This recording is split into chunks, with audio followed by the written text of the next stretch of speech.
Today we are going to be running the supply lines from the starter battery compartment to our power plant and into our DC to DC charger. This particular charger is the Victron 121230 DC to DC charger.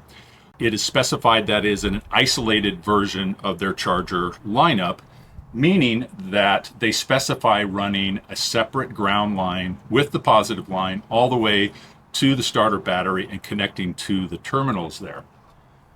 Different versions of the Victron controllers are non-isolated, meaning that the electrical input and the electrical negative output don't need to be separated. They can be connected to a common ground line. It's just a different architecture. This particular design is intended to sit over the rear wheel well on the passenger side of the vehicle. That means we need to run two 6-gauge wires from the starter battery under the chassis and over to the right side of the vehicle.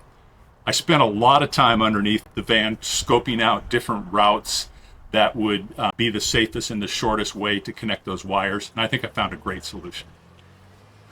This particular power plant is a custom design.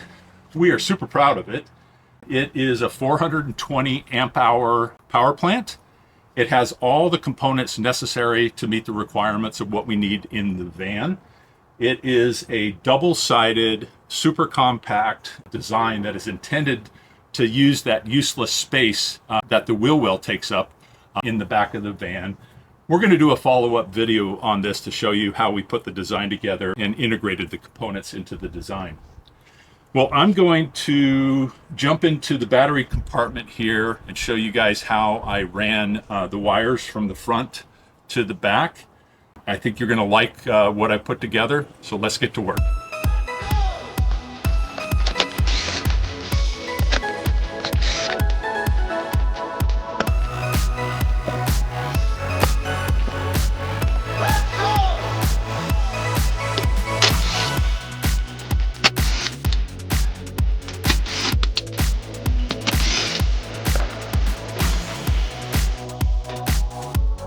So you can see we've already routed the supply lines into our battery compartment here.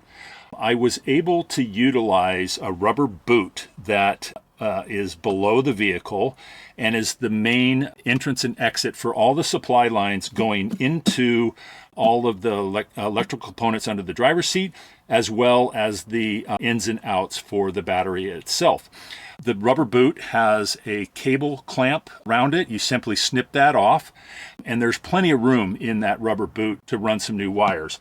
I was able to get under there and slide this simple fish line up into the boot and then out this plastic chase, tie on using electrical tape the two cables, and simply pull the wires into this compartment. It's a real simple thing to do, and then when you're done, you simply take another cable tie and you clamp the rubber boot underneath the vehicle. Here is the rubber boot directly underneath the driver's side seat. As you can see, it's fairly close to the battery compartment there. It was real simple to get a piece of wire or a fish line up there and over to pull the 6-gauge wires through. You can see that it's just simply cable tied back up again. The two wires that we ran to the battery compartment that go to our DC to DC charger are inside this plastic loom. This loom I've run with the wires inside of it from here down the length of the vehicle over to the right side wheel well and then back up into the cab. It's a very good way to protect the wires from being damaged. You also notice that I've run the loom and the wires up into this structural member. This member runs pretty much the length of the vehicle and is unobstructed going towards the back. They also have these just standard holes that they've put in there, and it's real easy to run the wires down there and keep them protected. Here's the opposite side of that cable loom coming out of the rubber boot underneath the driver's side seat. The wire loom goes up into that chassis member. It traverses down the van over here by the gas tank. This is actually the gas tank vent system that actually goes up into this chassis member as well. But if you notice, I was able to capture the loom with a cable tie at this location. These are factory holes, and I was able to get a cable tie around there and grab the loom and affix it to the side of the inside of the member. I've done that in 3 different locations down the length of this section. As we get closer to the end where the wire loom exits, I was able to put a cable clamp on that and affix it to the side of the chassis. And then when I enter into that next section, I was able to use a rubber grommet to protect the loom from chafing and getting roughed up as it goes through the metal there. Continuing to follow the cable run from the front side of the vehicle, the loom passes through this structural member and exits on this side, where I have added another rubber grommet to protect the loom from chafing. The cables run up and over the drive shaft and the exhaust pipe and are attached to an existing cable harness. On the right side of the vehicle, the wire loom runs down below this structural member, up and over the leaf spring mount, and into the sidewall through this large black plastic cap. The plastic cap is easily removed with the screwdriver, and I was able to drill a large hole in the center of it, also adding a rubber grommet for protection. The space behind this cap is accessed from above through one of the wall sections in front of the wheel well. Once that hole is drilled out and protected, you can easily run the wires up into the cab to the power plant and connect to the DC to DC charger. So before you do any work here in the battery compartment, it is very important to reach your hand up here, pull this little door off the side panel, put your hand in there. You'll find a lug with a small button on top, and you want to depress that button and remove basically the negative ground from the chassis lug.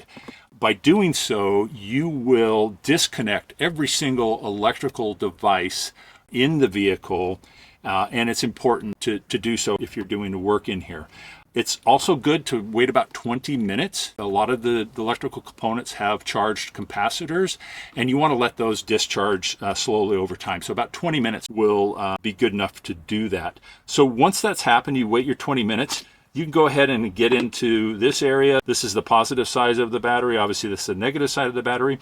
We were originally intending to go into this bus bar box and run our positive connection along with a MIDI fuse.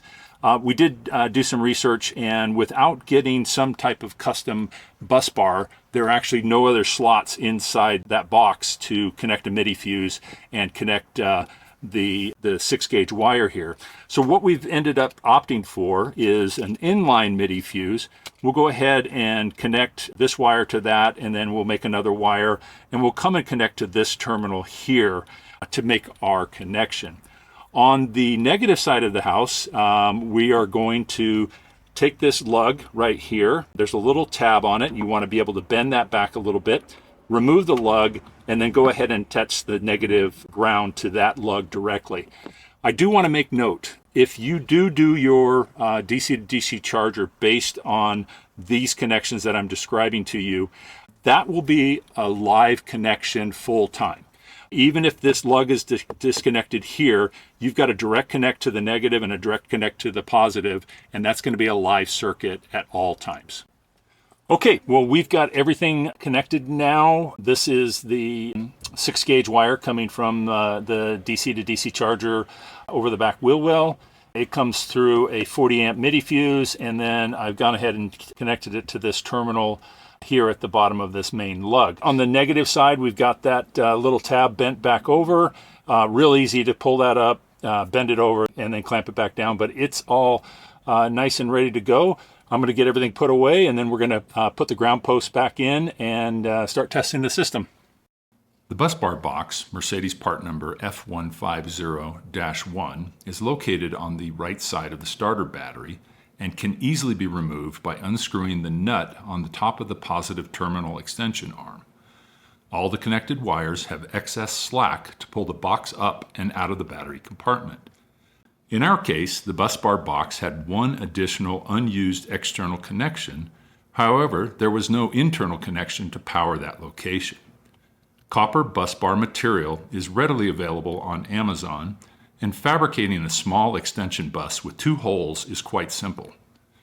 The 40 amp MIDI fuse is placed between these 2 lugs, and the DC to DC charger supply wire is connected to the open lug. With this solution, the previously described inline MIDI fuse design is eliminated, and it's a much cleaner approach. One important final reminder: whenever you have disconnected your Sprinter starter battery, if you immediately start the vehicle without allowing the computer to boot, then the van will be confined to limp mode with limited power when driving. To avoid this, before starting the vehicle, quickly press and release the ignition button and wait for about a minute. This allows the system electronics to boot up completely and run full diagnostics. Thank you for watching the video. If you have any additional questions or comments, please leave a note down below.